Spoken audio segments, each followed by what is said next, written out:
Let's face it, life on Earth can be weird.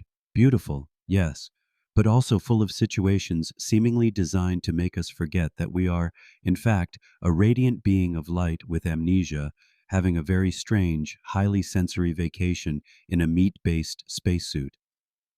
If you've ever felt like your inner sparkle has dimmed a little, whether after too much scrolling, a rough conversation, or an existential Netflix binge, you're not alone. That inner light, it's your spiritual essence, the real you, the part that's still connected to the non-local, hyperdimensional field of universal consciousness. And in today's buffet of fear-based narratives and rented opinions, nurturing that light has become less of a luxury and more of a necessity. My book, Hyperdimensional You, reminds us that we don't just have light, we are light. Growing our light isn't about pushing harder or doing more. It's about choosing to align with the truth of our highest self. To grow our light, to focus on pondering, pursuing, and owning our loving, hyperdimensional oneness. In other words, we're not a body having occasional flashes of soul. We're a soul wondering why it's wearing socks again in an environment that's super dense in more ways than one. Speaking of dense, this world has some incredibly effective ways of dimming us.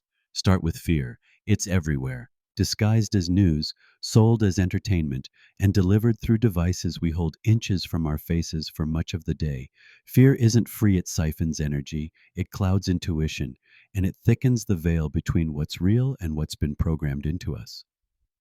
Then there's the narrative treadmill, a never-ending loop of someone else's conclusions delivered with authority and a side of urgency.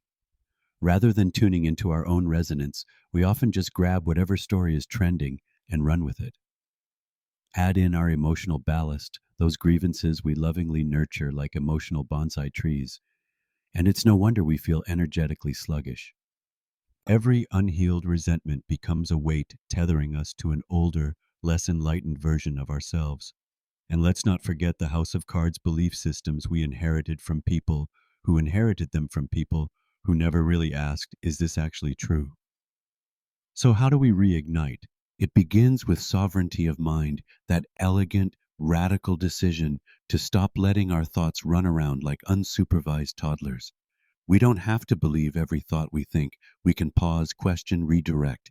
We can even upgrade our zoom out level, premises, and conclusions mid thought. Every time we choose a thought that honors and aligns with who we truly are, our light flickers a bit brighter. Next, let go of ballast, not by efforting our way into enlightenment, but by dropping the stories, resentments, and judgments that keep us from becoming the best version of ourselves.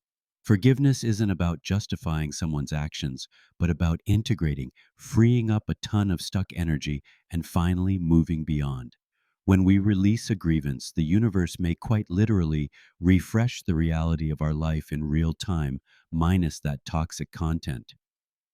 Then, cultivate a spiritual spidey sense and inner tuning fork for truth.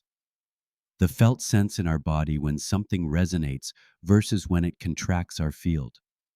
That's discernment. It's like judgment's wiser, non-dramatic, non-energy sapping cousin. And let's not forget balance, that ancient, underrated, revolutionary practice of not spiraling out.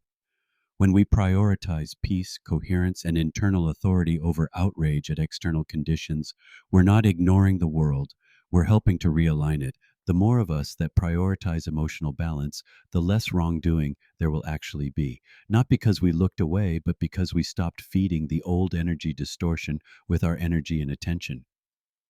All of this ultimately is about remembering our hyperdimensional nature. We're not a bundle of cells that learn to think. We're a spiritual consciousness with temporary access to a biological avatar. As we nurture our inner light, we may find intuition blooming, synchronicities increasing, and life becoming more holographically interesting, moving beyond just reacting to co-creating. So, here's the invitation. Think only of what you're willing to make true. Speak only of what you want to strengthen. Act from the place in us that remembers we're coherent light in motion. Because when we choose to nurture that light, we don't just illuminate your own path. We become part of the great turning towards our enlightened future, one bright filament in the luminous web of planetary awakening. What will it be? The preceding was generated by an AI ghostwriter from Bob Cochran's writing and sampled voice. For more information on Bob's first book, Emerging Imaginal You, a time-traveling note to self from the corner of science and spirituality, or his second book, Hyperdimensional You, Surfing the Shift Toward Mastery, check out Clever, the number 2 wise, that's clever2wise.com. On Facebook, search for hashtag Clever2Wise. To help this work continue, like and share Bob's YouTube videos, which can be located by searching for @Clever2Wise. To be notified as new videos become available, click subscribe.